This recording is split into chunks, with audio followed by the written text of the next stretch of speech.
Alright, just playing with my Lego trains. Kind of bored right now.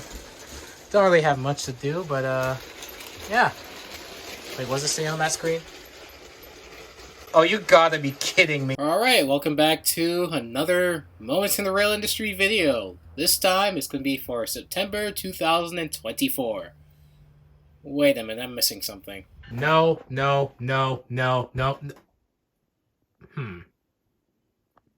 Fine, I guess I'll be using her. Oh, would you look at that? I'm in a video after 10 months.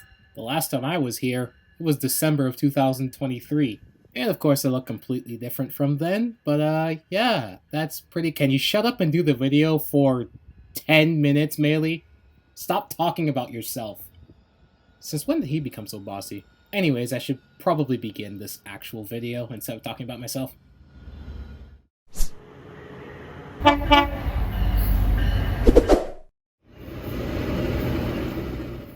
Starting this video off, we actually have something from Canada, particularly on GO Transit territory. Here we have construction on the west side of West Harbour GO Station. This is to allow Niagara-bound GO trains to simply just exit the station from the west side instead of entering the station and then backing out of the station and then proceeding west.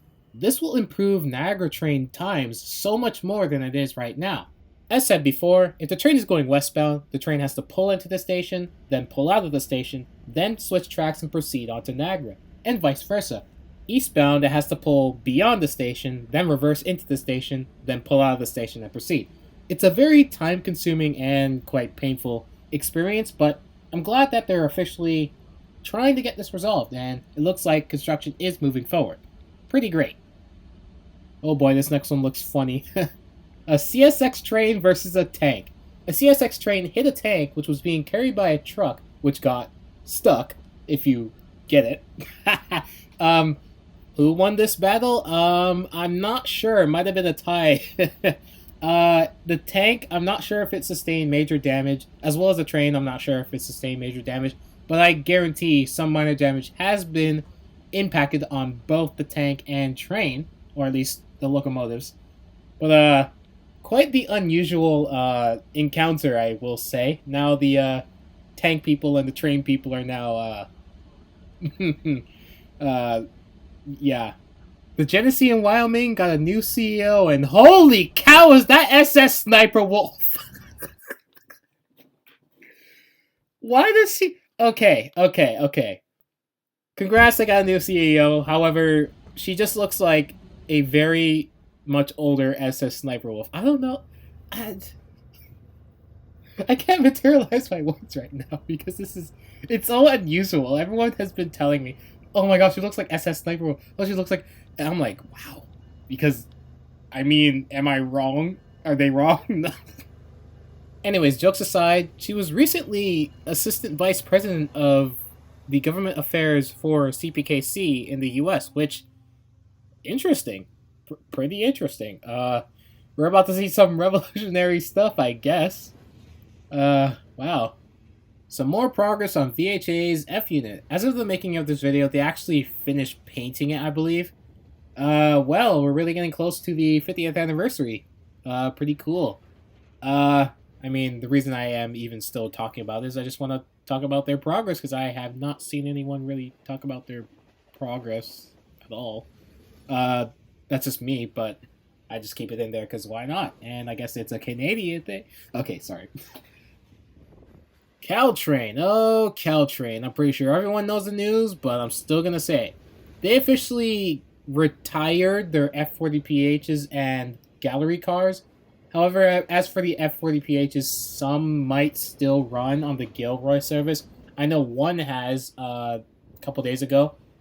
But they're no longer running just because. They will only run if they need one for the Gilroy service, which maybe not, because sometimes they might just use an MP36PH, I think that's what they're called down there. But yeah, they're retired. I'm going to say retired because, well, I guess that's what they are, as well as the gallery cars. But for the F40s, they might have a chance to run on the Gilroy service. I'm not sure. But Caltrain is fully electrified aside from the Gilroy service. And it's funny because not too far after, they had a power outage, which caused a certain section to not be able to run the electric trains because, well, electricity.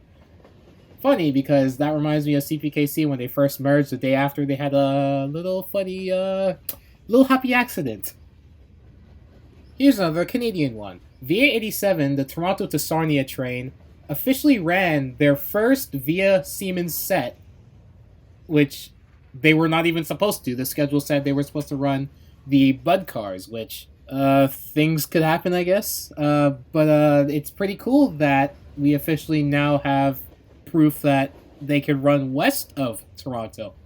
Well, I mean, they have ran west of Toronto on the lines that run on the lakeshore. However, I'm just talking about running via 84 and 87 because those have not. Next up is another CSX Heritage unit. Here you go. Don't care. Anyway, I'm kidding. The front is actually starting to not very. It's not looking good. I mean, I don't hate them. It's just not looking good.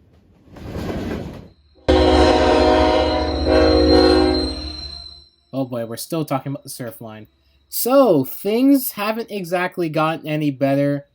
P-42s have ran. The Dash 8s are still running on there sometimes. The NPCUs still running on there. We had an occurrence where the Surfline copied the San Joaquin service by having one comet in between the coaches and the Charger. There's a lot more, but I'm just trying to skim through it because this will be a whole 20-minute video if I were to do that. However, since we're on the topic of the Surfline, recently they sent down 301 and 90222 along with some comets for some sort of testing. I believe it was for crossings, so this is to allow higher speeds for the Surfline and other trains north of LA. CN's test train paid a visit around my area. Unfortunately, I was not able to catch it because college is a bastard sometimes. However, one of my friends caught it, so we're kinda good. New Jersey Transit seems to have finalized their Conrail Heritage unit. And this might just be the coolest Conrail Heritage unit we have. Wow. Almost looks like it's part of the fleet. But pretty cool that NJT actually did this. I don't know when I'm going back to New York, but hopefully I'll be able to see it whenever I do. Seen here is Venture Cars on the Capitol Corridor. Well, this is pretty unusual. These Venture Cars are supposed to be for the San Joaquins, however, seems like Caltrans is letting them go on whatever service. Does this mean that they're going to replace the entire fleet? Well, I don't know, that's just up for speculation.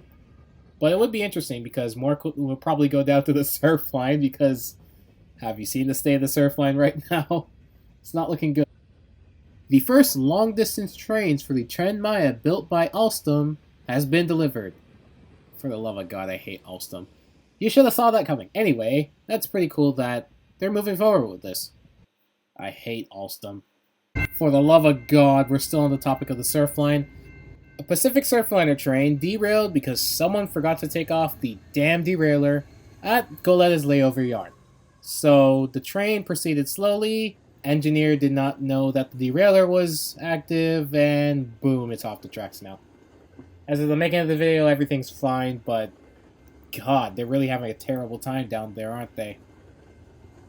MBTA was in the process of converting some of their older coaches into the OCS cars that they, as of the making of this video, ran for the first time. Pretty cool, but that's interesting how they use those cars, but hey man, they do what they want to do. Oh boy, we almost had East Palestine the sequel. So basically, a train derailed, spilled toxic materials, and yeah, fortunately I don't think it caught fire, but people had to shelter in place, and yeah, as of making this video, I think everything's okay, hopefully. But God, there's a 50-50 chance that it was Norfolk Southern again. Because the only other railroad that runs there is probably CSX. And I don't think CSX would probably have that issue. I don't know. No railroad is perfect, but 50-50 it was Norfolk Southern. So it seems like Siemens just leaked Ontario Northland's Northliner paint scheme.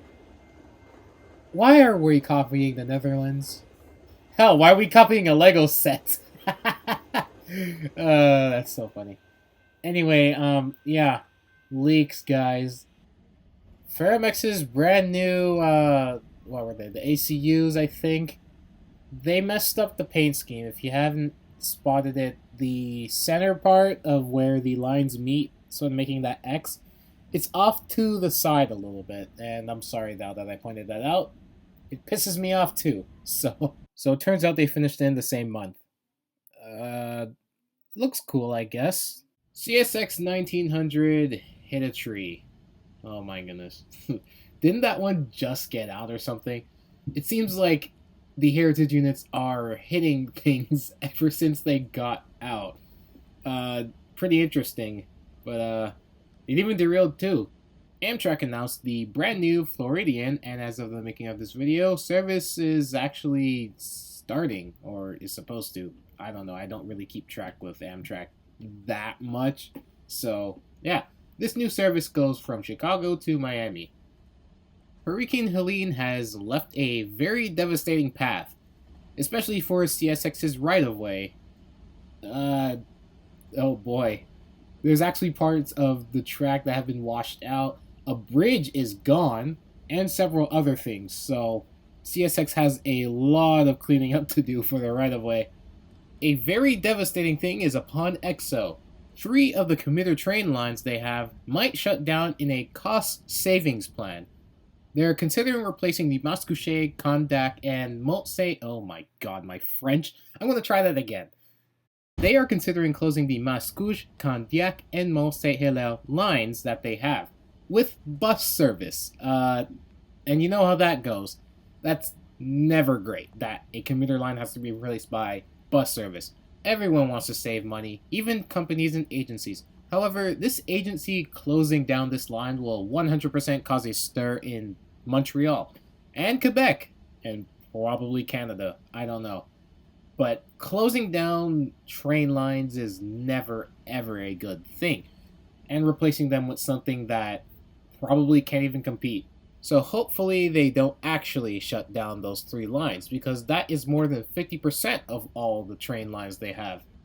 VRail officially sent 5 of their F40PHs to be rebuilt into the brand new F40PH-4D, I think, which is just a Tier 4 version of the F40. This locomotive will never die, I swear. Anyways, I really wonder if this is going to be the paint scheme once they come back. And speaking of the Tier 4 F40s, here's one that has been released. A commemoration was held of the donation of Locomotive 4092 from the G&W Ohio Central. Cool. I don't really know much about it, but it's cool that this happened. Post-production, they actually preserved this locomotive. Even better. And my last one, the Google Maps vehicle caught the brand new CPKC locomotive. So you're telling me a Google vehicle could catch it, but I can't? I'm kidding. I don't really rail fan Canadian Pacific. So it's kind of unruly that I'm even complaining, but funny. Well, that ends this Moments in the Rail Industry video for September. I will be seeing you hopefully in October if my schedule doesn't kill me first. College or something. Anyways, bye.